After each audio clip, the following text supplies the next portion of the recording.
জমি জায়গা সরকার নিয়ে নিল, এখনকার সরকার ভেস্ট করে দিল। তো এখন আমাদের ঝুলন রথের মেলা হয়, কলকাতার নাচ গান হবে, 10 দিন আসবেন, খেতে পাবেন, আনন্দ ফুর্তি করবেন, চলে যাবেন, কোনো পয়সা লাগবে না। গেটটা দুই ধর্ম, মাঝখানটা হিন্দু, দুই দিকে মিলে আছে, বুঝছেন তো? এই 1168 বঙ্গাব্দে পুজো আছে, যেই পাথরটা সোনার দোকান আছে সেই পাথরে কষ্টি পাথর টাকা জরিমানা।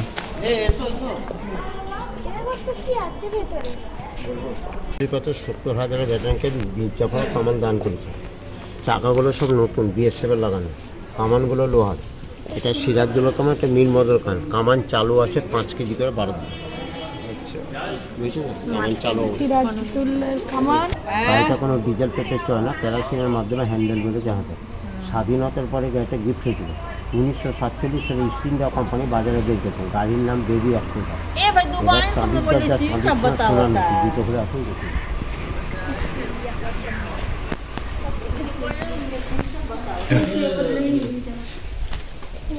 এখানে ঝুলুর আসে, কলকাতার নাচ গান যাত্রা হয়, এখন পয়সা লাগে না। জয় জগন্নাথ। ঝাড়বাতি মোমবাতি সাজানো, মোমবাতির দাম বেশি বলে ইলেকট্রিকে সাজানো। বাদ বাকি গোপালজি গঙ্গাজি অষ্টরত্ন মূর্তি, উপরে কলসটা সোনার, মাঝখানে এই যে মন্দিরের মাথায় দুই দিকে তামা কালো হয়ে গেছে, একেবারে রঘুনাথ দেবের মন্দির।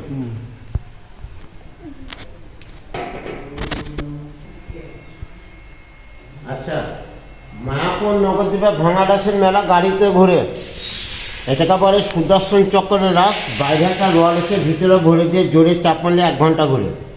এদিকে 1 রাউন্ড ঘুরে, ওদিকে 1 রাউন্ড, এদিকে 1 রাউন্ড, ওদিকে বড় পুতুল একই জায়গায়। কৃষ্ণের 108টি গোপিনী চন্দন কাঠের, একে বলে বৃন্দাবনের রাস। অজ্ঞান মাসে রাস হয়, দেখতে পাচ্ছে না। অজ্ঞান মাসে নতুন ধানটা তার পায়েস করে লোককে বিতরণ করা হয়। জগন্নাথ, বলরাম, সুভদ্রা, নীলমাধবের কাছ থেকে রাজার সদস্য প্রথম জগন্নাথ তৈরি করে পুজো করে। রাজার ছেলেপেলে জগন্নাথ রাশিপদের এক ছেলে মেয়ে হয়। ভিতরে রাধাকৃষ্ণ রুক্মিণী 3টে মূর্তি রাসে ঘুরে। গোপালজি গঙ্গাজি অষ্টরত্ন মূর্তি। জগন্নাথের সামনে নারায়ণের শিলা কষ্টি পাথরে। পশ্চিমবঙ্গে অনেক জমিদার বাড়িতে বাড়িঘর ধ্বংস যখন মন্দির দান করে। এই মন্দির দানে চলে। জয় জগন্নাথ। এটি হচ্ছে কোর্ট তখনকার দিনে। আর এটা গোশালা, এদিকে গোশালা, আচ্ছা, আর এদিকে পুরো বাগান। আর এটা পুকুর, তখনকার যেহেতু নদী নালা ছিল না, টিউবওয়েল ছিল না, মানুষের স্নানটা। সিরাজের আদেশে 3টে ধর্ম, জগন্নাথ উপরটা মুসলিম ধর্ম, মাঝখানটা নিতাই গৌর হিন্দু ধর্ম, হাতিরা জৈন ধর্ম। সোনা আছে 500 গ্রাম, হাতির মাথা থেকে চূড়া, বাদ বাকি আষাঢ় মাসে রথবীরা সেদিকাল বাহিনী দিয়ে 1270 টাকা খরচা করে। এক্কা গাড়ি হয়। সিরাজের বারে জলে ভিজে গেছে, সিরাজকে ধরে এনে মির্জাপুরের বাড়িতে হত্যা করেছেন। কেউ হত্যা করছেন মোহাম্মদী বেগ, কে যুদ্ধ করেন ঘোষিত বেগম, সিরাজের মাসি। 400 বছর আমার দাদু থেকে ইংরেজরা পিটিয়ে নিলের সাথে হিন্দুস্তান পাকিস্তান ভাগে নবাব রাজারা নৌকোই করে চাল গমেনে গরিমাকে দান করতেন।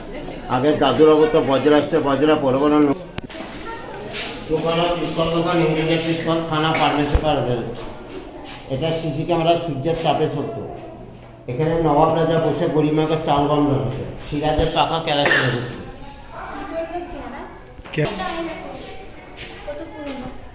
একসময় এলে বুঝতে পারবেন, জায়গা ছোট। লাল চন্দ্রা শাক 16 টাকা খরচা করে তৈরি করে। একে বলে পুষ্পাকাঠ। পুষ্পাকাঠের ছয় নেই, এখানে ভগবানের নাম করা হতো, রামায়ণ মহাভারত। চন্দন কাঠে ছিলেন, চন্দন কাঠ মরার কাজে লাগে বলে ব্যবহার করেন। আমাদের দাদুদের জমিদারি বিচার করতেন, বাইরেরা নবাব থেকে হাওয়া করতেন। পাখাটা সোনার ঝুড়ির পাখা, খুললে বড় হবে। এটা কি সোনার ঝুড়ি? ঝুড়ি। রক্ত লাঠির ভিতরে হচ্ছে ভক্তি বলে। সিরাজদৌল্লার রক্তের উপর কভার 3.5 সিরাজের রক্ত দিয়ে সিরাজকে মেরেছিলেন মোহাম্মদী বেগ। সিরাজের রক্ত চারিদিকে ছিটিয়ে পড়েছিল বলে মুর্শিদাবাদের দ্বিতীয় নাম লালবাগ। সোনার টাকা, এই দুটো হচ্ছে সোনার টাকা, নবাবের টাকার উপর। এই দুটো সোনার টাকা। এটা কাঁকড়া পিসা তলা, চাবিতলা, অনুকতলা, বোমতলা, সারা খারাপ হলে 12টা করে নিভার আছে। কেরোসিন নারকেল দিয়ে ইউজ করতে হবে। এই তালা বোঝান, তালা মানে পিতলের তালা। এটা খাঞ্জাল বলে, বেগমরা খাঞ্জার সাইডে রাখছে। খাঞ্জার রূপর কভার, ইস্পাতের অস্ত্র, বিশাল সোনা। কোন কোন দেশে বুকার আছে, যেটা 5 ফুট বলিং নেই। আর এইটা কি ছিল? কার্পেট দিয়ে লাইট জ্বলতো, কার্পেট আলো। এবার দেখুন, তখনকার দিনে ডাক্তার ছিল না, কবিরাজ আর টুকে টুকে ওষুধ, কবিরাজি ওষুধ। আর বোতল এটা মরমের জন্য আকাশবাতি জ্বালানো, দুপুর করে শোনা যাওয়া, মির্জাপুরা বাড়িতে বছরে একবার যায়, এটা কালো হয়ে আছে। 400 বছর জগন্নাথের লোকের নাম, এখন যেটা রান্না হয় সেটা ভিতরে। এটা বাসি